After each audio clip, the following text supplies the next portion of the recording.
Yo, it's your boy Brian B.Y. Jennings, and right now you're watching True School Sports. Yeah, though. That's a huge. And next, I think it might be Devin Haney. Devin But Haney, maybe. T But Street doesn't think that's gonna happen though. I But was I I don't want to watching either. tell his True take Scoops. on it. I want to tell True Sports one thing though. Lopez has got a lot of fans from England because England love that kind of fighting style. Yeah, Does he? Yeah, England love fighters which don't back down. England love fighters which are coming up like that. And one thing that England, why we like Lopez more, and I'm going to tell you this right now. I'm a Devin Haney fan too. Don't forget, I come from England. I'm with Eddie Okay. Hearn. I like what Eddie Hearn brings to the table. But let me tell you why I like Lopez more. He doesn't Okay, go back ahead. down on any conversation. After the fight, he said, "I'll fight any of them anyway," but they need to step up. And he's That's right. right. email champion. Yeah, The email whatever. champion. No, You but damn look, right. England love people who speak what the public want to hear. You got to remember, Absolutely. yeah. I And like that too, Lopez, man. yeah, Lopez is a guy. Yeah, straight after he didn't duck any conversation. He said "fuck" to all of them because I don't want to get True School flagged with the conversation. Yeah. I But look, appreciate it. at the end of the day, yeah, he put respect on the situation, and he didn't even say anything about Lomachenko. Like Lomachenko's the greatest. He just went into it, said, "I'm the greatest. You need to prove yourselves, and when you prove yourselves, come and see me because I'm ready for all of you." I love that kind of talk.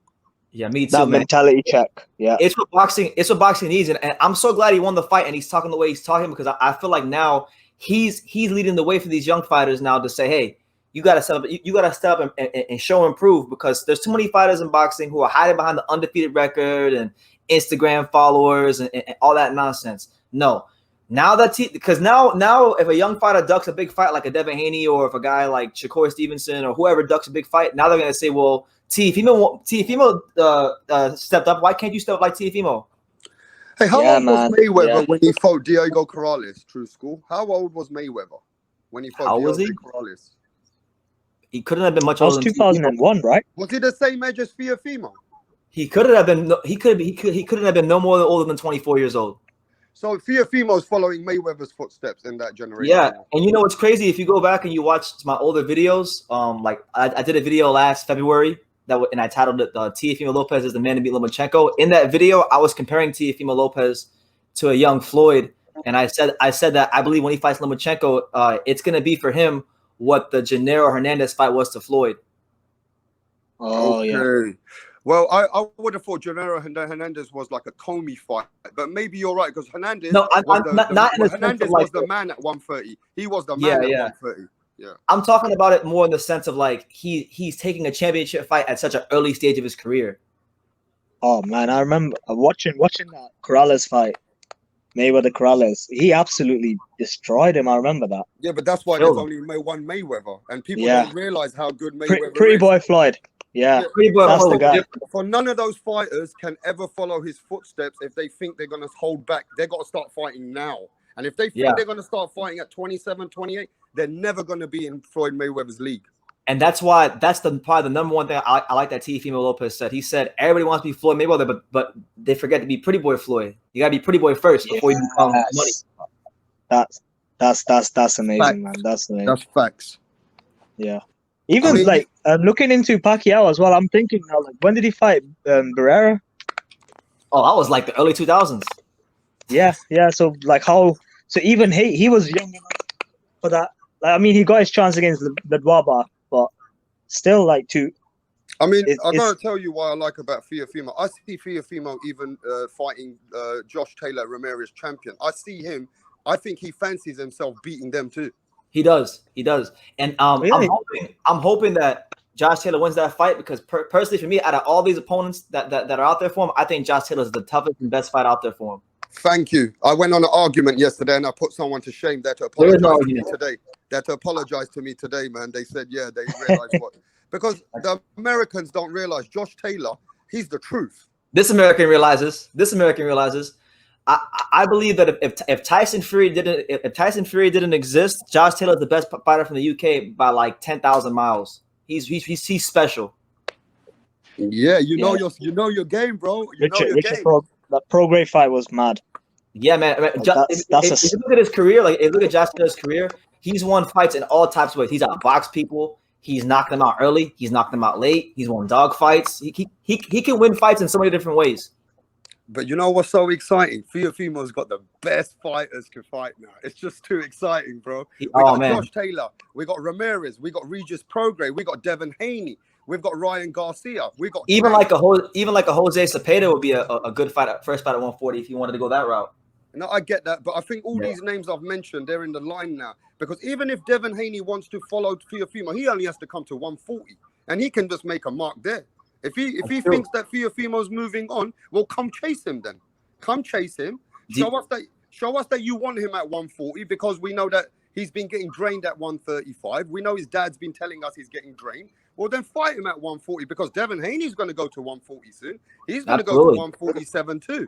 So you got to start chasing greatness. And Mayweather. Yeah, and honestly, like he's fought like the Gamboa fight was already looked bad before Lopez won, but now the Gamboa fight's even worse because Lopez won. Man.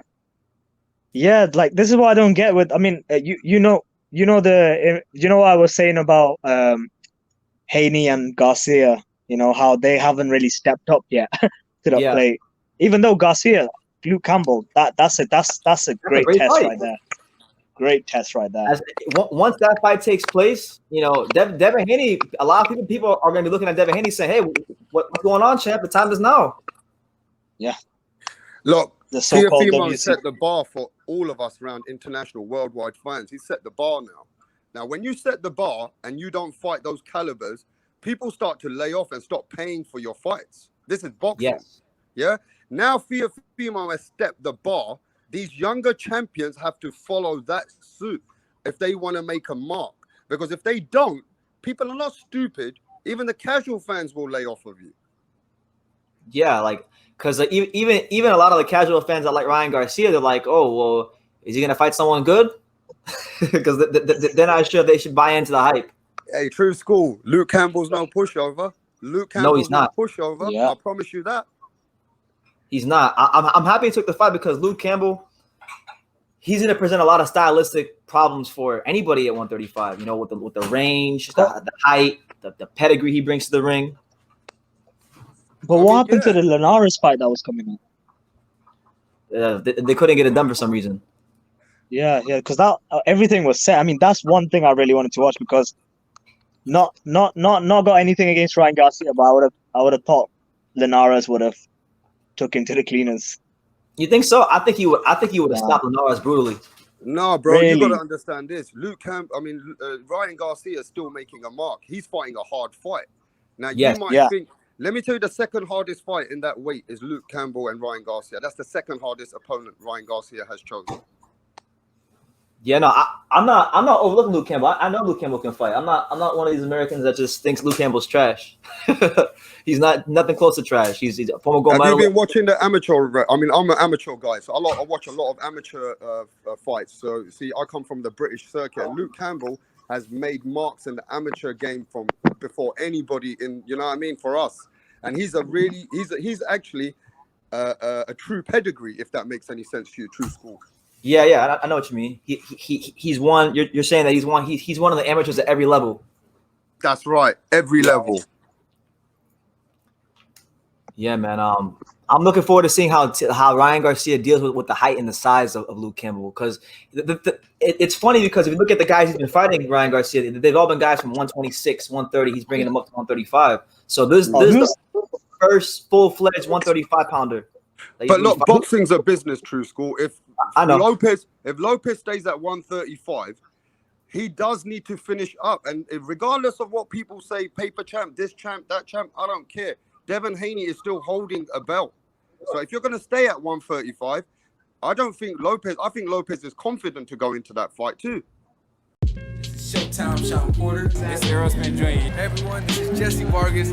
You're watching True School Sports. You're watching True School Sports. All right. And you're watching True School Sports. Stay tuned.